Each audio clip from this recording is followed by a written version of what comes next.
Welcome to another episode of It's a Jungle Out There. I am your host and queen, Maria Tabrai. As you know by now, this show is about kings and queens living, excelling, and thriving in their jungles. Our guest today, Jason Carter, is a multi-hyphenate entertainment king from his hosting duties on Inside South Florida Weekdays, his own show, Jason's Unleashed, and appearing on the likes of the Young Turks as a social commentator. Jason is forging his own path into business, and we are excited to welcome him today to chat about his rise in the media world. Thank you for joining us today, Jason. Hi, Maria. Glad to be here. Hi. No, glad to have you here. Tell us about how you came to be the king in your life to date. Oh my gosh, what a question. Am I a king? Well, first of all, thank you for the compliment. I really appreciate that. In my life, it's been much like anyone, a journey, right? You decide what you want to do, you embark on that journey, and along the way, there's all these ups and downs, hills and valleys, disappointments, wins, losses. So for myself, it was just deciding what I wanted to do. I'm from Albuquerque, New Mexico originally, and I grew up, I have a twin brother, an older brother, a little sister, a really big family.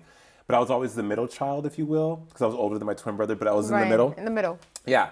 So I decided, hey, one day I was going to be famous. You grew up watching all these stars on TV. And that's the key, the one day that you're going to be famous. Yes, making that decision. Right.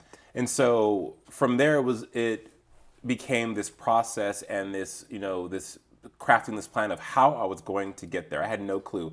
But I grew up in entertainment. I was a dancer. I started on TV when I was 16 years old, hosting my first TV show at 16. Where was that? In Albuquerque, New Mexico. Okay. It was a show called Dance, Dance, Dance. It's a teen thing. And it was this teen dance show at this big water park we had there. And interestingly enough, Maria, 20 some years later, people still talk about that show. It's iconic in the Southwest.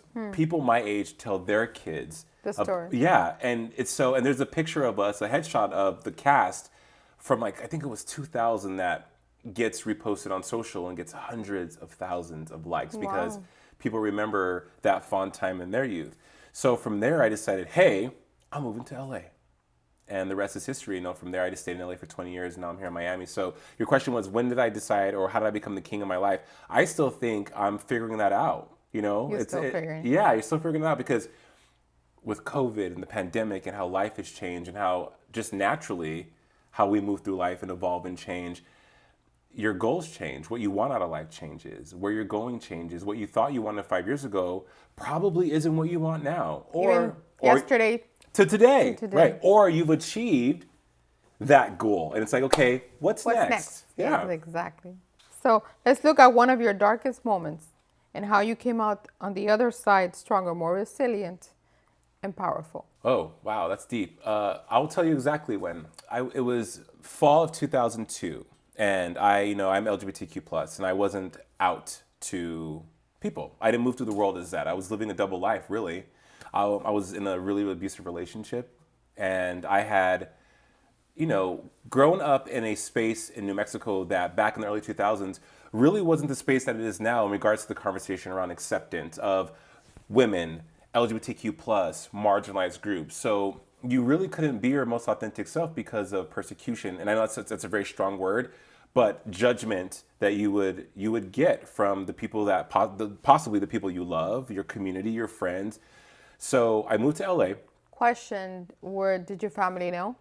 Were you open to them? I wasn't open to my family directly, but your family knows, right? Your they mom, have an idea. Yeah, and mom knows best.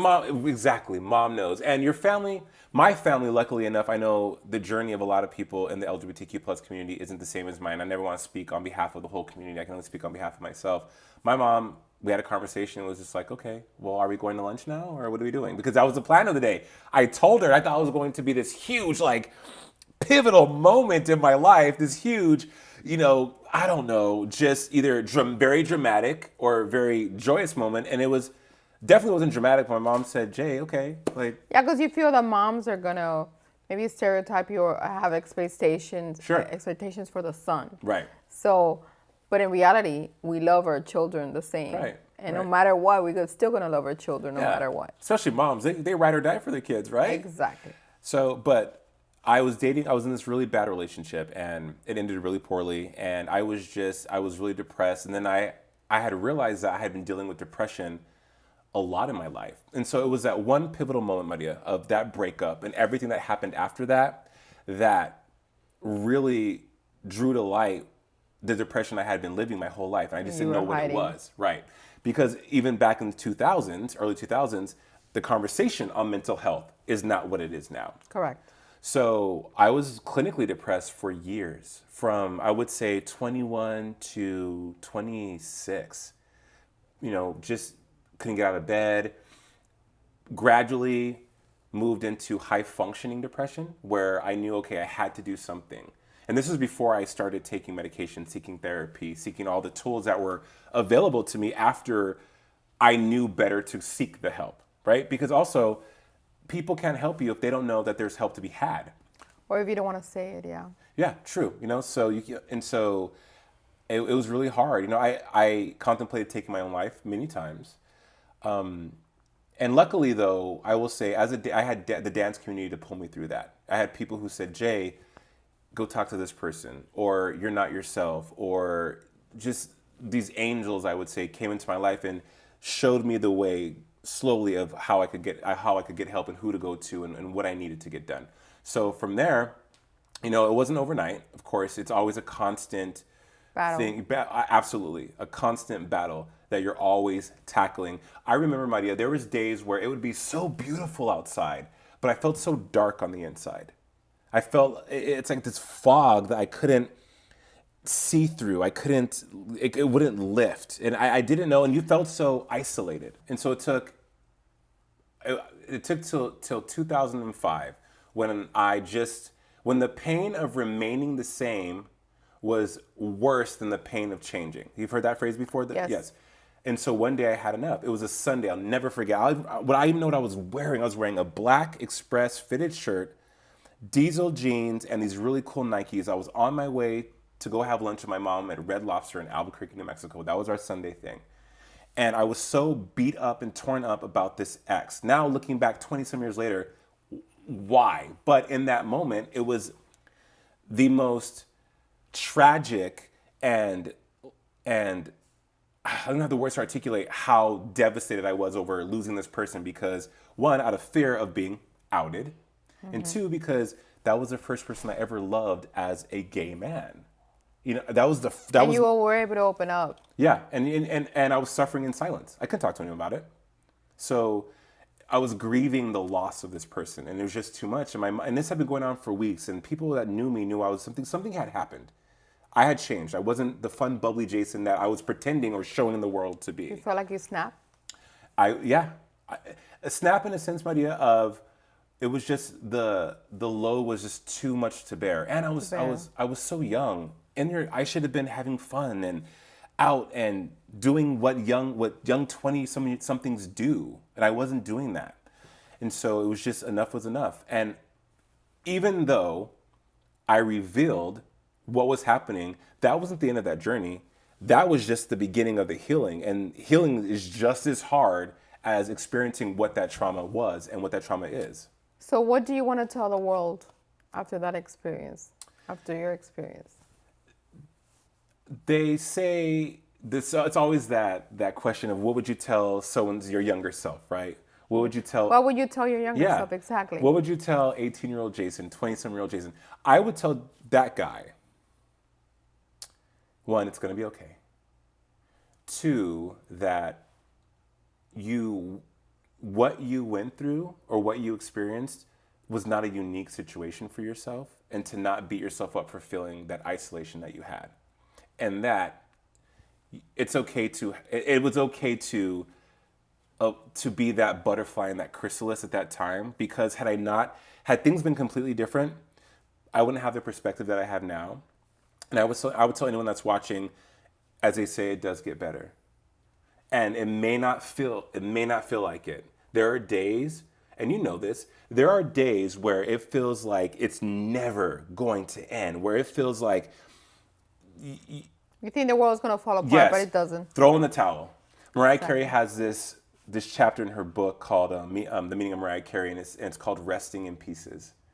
And it talks about how her family and all the people tried to pretty much erode who she was as a person because they saw her as an ATM. They saw her as a means to an end.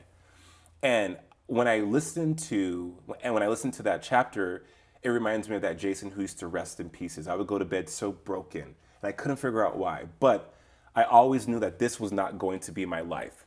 This was not going to be my story. So I say to anyone who's going through any kind of hardship, seek the help you need. It's there. Now more than ever, we have a beautiful thing called the internet that is ready with copious amounts of information for you to get the help you need. You just have to want to get that. And talk to someone. Don't suffer in silence. We only have one life. And the only thing I cry for yesterday, and the only regret I have for yesterday is that I didn't get help sooner and that I didn't let go sooner. But then again, that was my story, right? We wouldn't be talking We about all it right have now. a story. Yeah. But you learn and you moved, and this is who you are now. Yeah, it's part of the tapestry. Your journey. Yep, absolutely. What is a project you have brewing that you are excited for?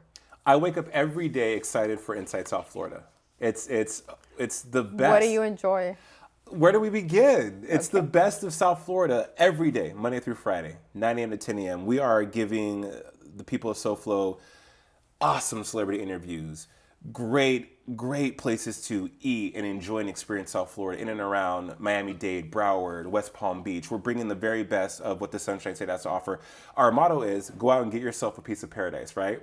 And so every day we are bringing just a small piece of paradise for that 1 hour to the homes of people in South Florida. And we have an incredible team. It's been really cool.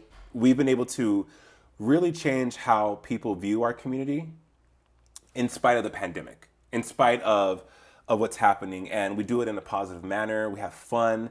We invite people from the community. We had Drew from Y100 on. We had yourself on the show. Thank you. Yes, I enjoyed it so very much. It was great. So, I mean, I'm excited to do that. I'm very blessed to be a transplant here to South Florida.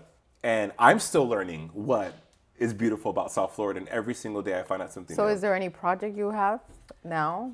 Can you talk about it? there's always something brewing. I'll tell you some of the cool things about the show because I mean I'm pretty much really immersed in the show every day. We have a segment called Foodie Fix where our Anti-South Florida correspondent Miriam Tapia goes out and she interviews owners and chefs and the tastemakers in the food community. We're always out and about with the events. Sobe Wine and Food Festival is coming up. We're definitely going to be all hands on deck. I want to be part of that Southern Food Festival. Oh, yeah. I want CWF to be part of it. Yes, it's a sight to behold.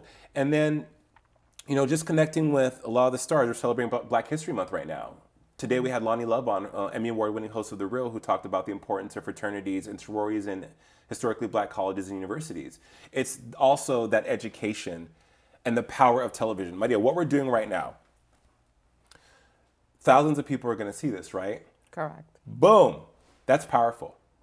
We have the power to connect with people and spread our message. Speak to the world and say your story. Exactly. So that's what we do every day from 9 a.m. to 10 a.m. on WSFL. I love that. Yeah, it's great. So, I always say I wanted to be on Oprah. Hey. I wanted to. She was my role model. So I always say I want to have a show that could be something like that. Well, and you have right now we're working on that. We are. So yeah, Inside South Florida is definitely such a blessing and something that I'm super passionate about. A lot of viewers know you from Drag Race. Mm-hmm. What is the greatest piece of advice RuPaul gave you? So RuPaul had changed my life. RuPaul Charles changed my life. And the greatest piece of advice Ru gave me is what others think of you is none of your business.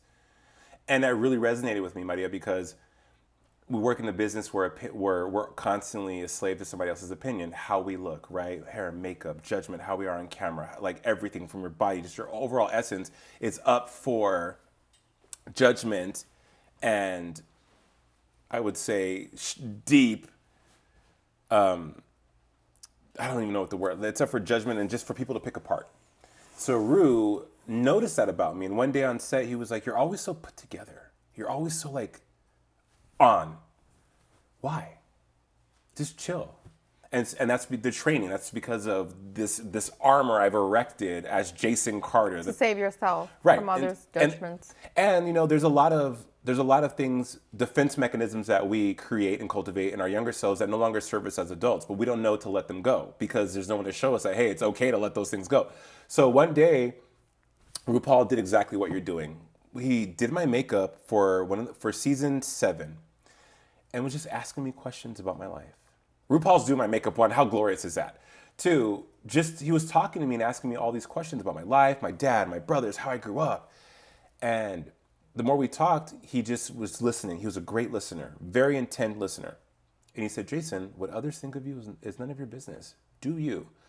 And for someone as successful as RuPaul, who, 1, I looked up to growing up and feel like I manifested working with him, 1. And 2, for him who's so successful, Emmys, just this global icon, a global phenomenon in his, I think 60s, it was so freeing for him to say that to me. It was, again, the validation I need to be myself. I never knew I was asking for permission until RuPaul gave me permission. So when he told me that, And click. yeah, okay, sure, I'll try it. I'll dip my toe in the water. And I'm still dipping my toe in the water every day. How can our viewers keep up with everything you're doing? Well, you can follow me on social at Jason Carter Official on Instagram and also JDC Forever on Twitter. But also tune into Inside South Florida every Monday through Friday, 9 a.m. to 10 on WSFL TV, Channel 39 to CW, and they can enjoy and get themselves a little piece of paradise for their weekday. Thank you for joining us today, Jason. We all look forward to seeing your continued evolution in the media landscape. Don't forget to watch him weekdays on Inside South Florida. As always, like, subscribe, and comment on this video. And remember, you can listen wherever you get your favorite podcast. Till next time, wild, strong, and empowered, I am Maria Tabrawi, and remember, we're all kings and queens in our own jungle. Stream this and new episodes wherever you listen to your favorite podcast.